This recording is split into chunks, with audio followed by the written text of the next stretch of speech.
Genesis Kapitulo 2 versikulo 15 hanggang 22.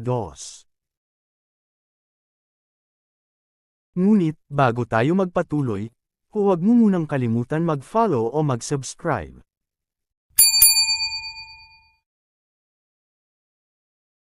Genesis Kapitulo 2 versikulo 15. At kinuha ng Panginoong Diyos ang lalaki at inilagay sa halamanan ng Eden, upang kanyang alagaan at ingatan.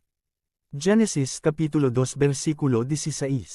At iniutos ng Panginoong Diyos sa lalaki, na sinabi, sa lahat ng punong kahoy sa halamanan ay makakakain ka na may kalayaan. Genesis Kapitulo 2 versikulo 17. Datapwat sa kahoy ng pagkakilala ng mabuti at masama ay huwag kang kakain, sapagkat sa araw na ikaw ay kumain niyaon ay walang pagsalang mamamatay ka.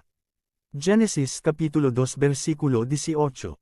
At sinabi ng Panginoong Diyos, hindi mabuti na ang lalaki ay mag-isa, siya'y ay lalalangko ng isang katulong niya. Genesis Kapitulo 2 versikulo 19. At nilalang ng Panginoong Diyos sa lupa ang lahat ng hayop sa parang at ang lahat ng ibon sa himpapawid, at pinagdadala sa lalaki upang maalaman kung anong itatawag niya sa mga iyon, at ang bawat itinawag ng lalaki sa bawat kinapal na may buhay ay yaon ang naging pangalan ni yaon. Genesis Kapitulo 2 versikulo 20. At pinanganla ng lalaki ang lahat ng mga hayop, at ang mga ibon sa himpapawid, at ang bawat ganid sa parang, datapwat sa lalaki ay walang nasumpungang maging katulong niya. Genesis Kapitulo 2 versikulo 21. At hinulugan ng Panginoong Diyos ng di koasang himbing ang lalaki, at siya'y natulog, at kinuha ang isa sa kanyang mga tadyang at pinapaghilom ang laman sa dakong yaon.